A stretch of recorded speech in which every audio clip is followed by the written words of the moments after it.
Tommy Wright Phillips again, and Sunderland has... Kevin Ball holds that trophy aloft for the second time.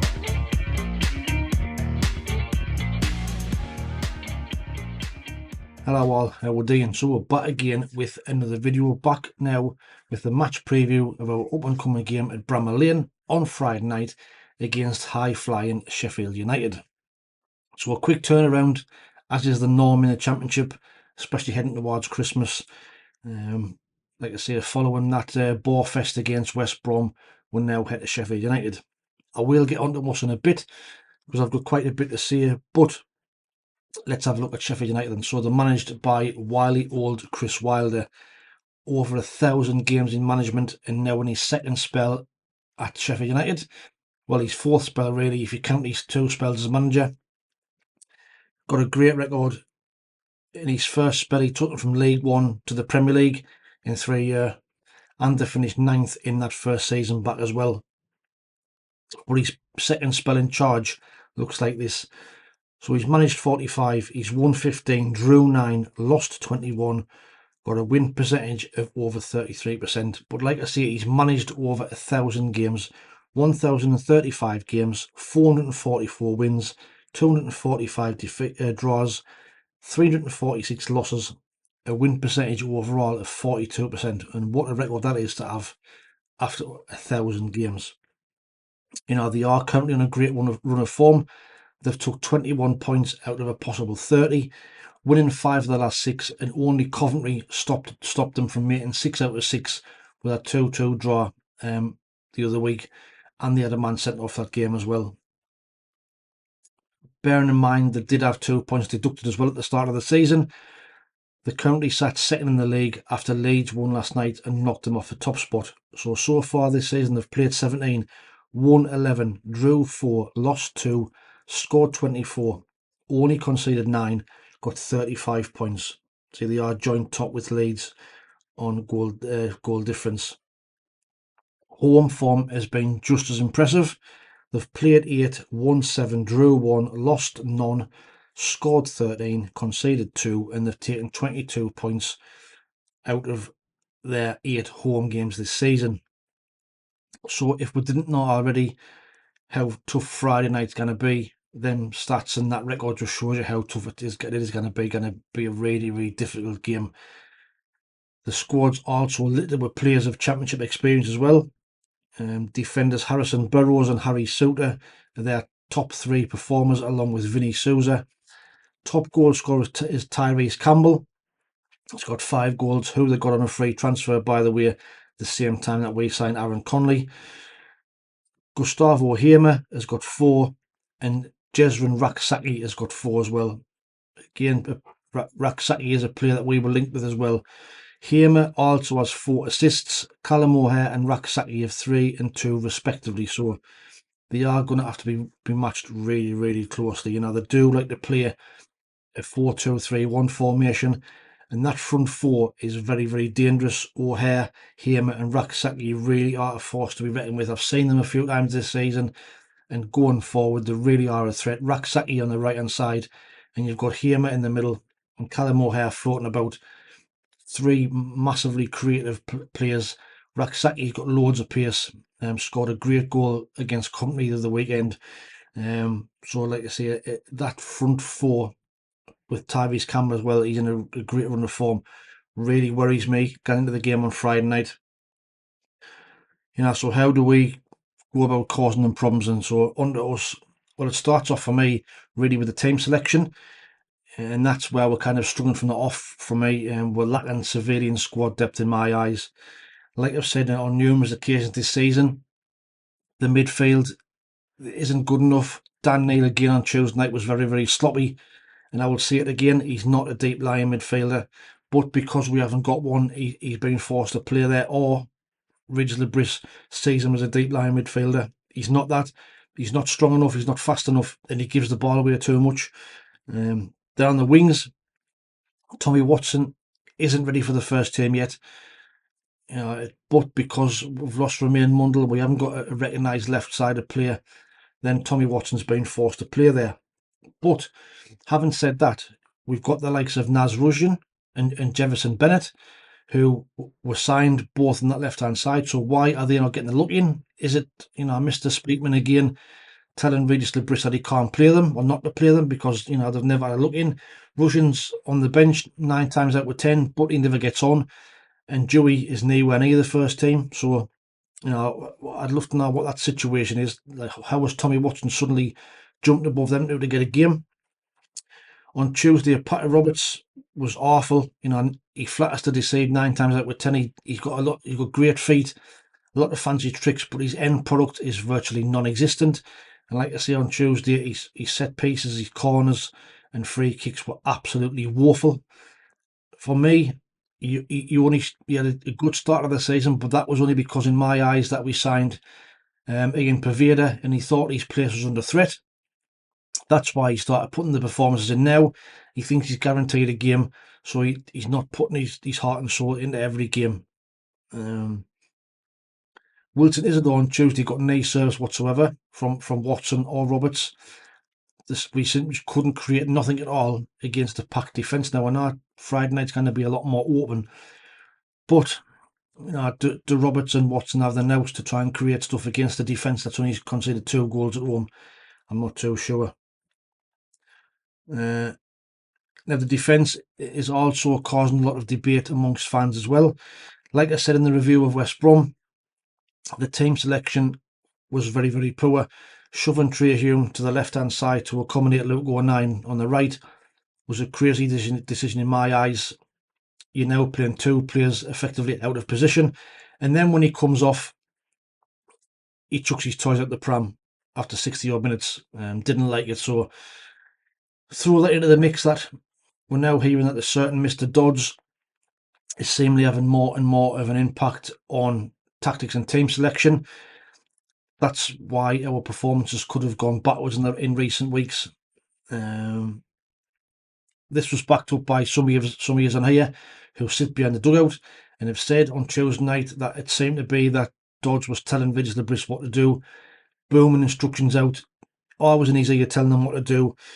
Now, if that's true, it really is a worrying sign. I hope it's not the case, and I hope Regis Lebris has got control and we're just reading too much into it. But based on the tactics, what we're seeing, and the performances that we're seeing, and we seem to have stepped away from that front foot football and what have you, it kind of makes sense. And team selection on Friday night will probably back that up.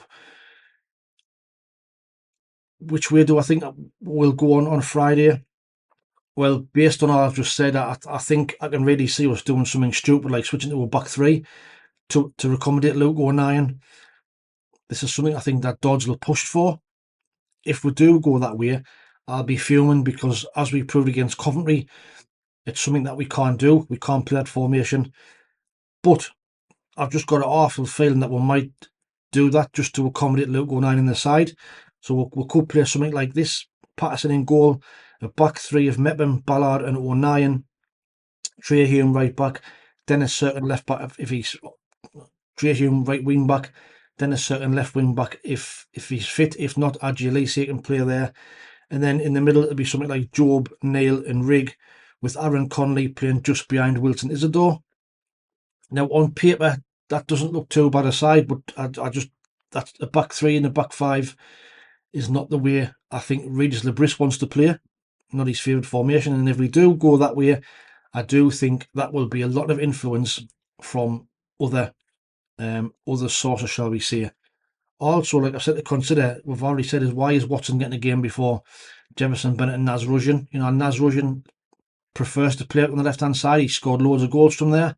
He's got a big bite as well. So, why is he not getting a look in? But thinking about how to try and limit Sheffield United, I think this would probably be the team that I would go with. I'd have Patterson in goal. I'd have a back 4 of Trey Hume, Chris Mackem, Dan Ballard, Dennis Certain, or Adjie. In midfield, I'd have Dan Neil and Chris Rigg. Then the front, like in front of them, I'd have Eliza Mayenda, Job and Naz Rusjan, with Wilton Isidore up front. That would give us a bit of pace to hit them on the counter-attack. You've also got maybe Milan Alexic could come in there as well in some spot. That short spell what he showed against Millwall looked like he could more than handle himself in the Championship. gets around the pitch, got good feet, decent pace, so maybe he could come in place of Russian, who knows. But that's the formation I think I would play on Friday night. But even that formation, I worry about the likes of O'Hare and Hamer running rings around Dan Neil in midfield. But let me know what you would do. What would your team be? How would you limit Sheffield United? Should we just play our natural game and let Sheffield United worry about us?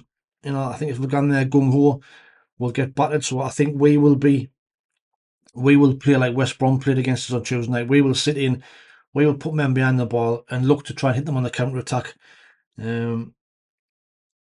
But bear in mind that they will be respectful of us. We are still fourth in the league.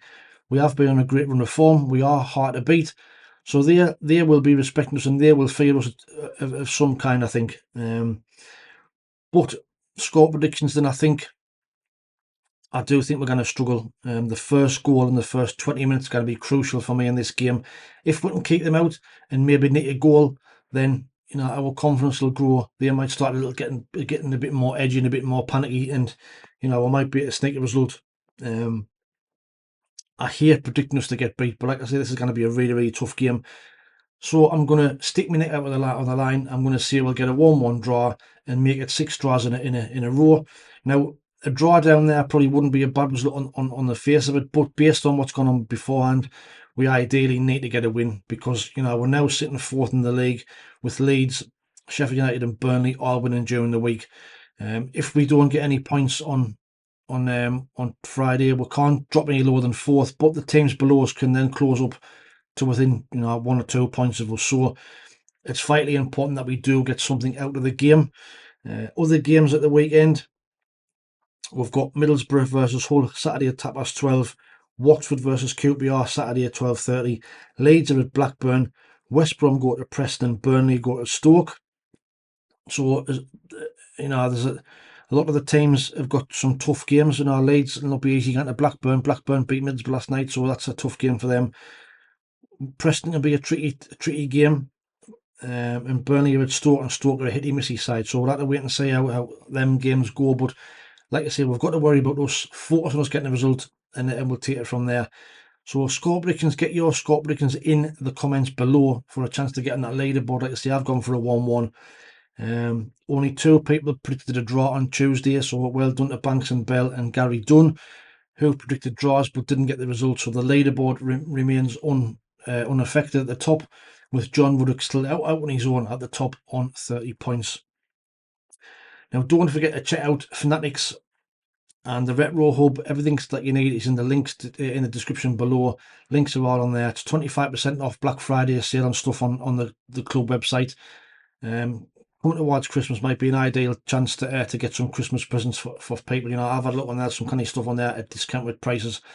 But have a look and let us know what you think. But overall, like I say, it's going to be a really, really tough game on Friday night against a team who are flying. We are not playing well. There's all sorts of rumours and murmurings, and there's a little bit of negativity coming in from the fans as well, which is understandable.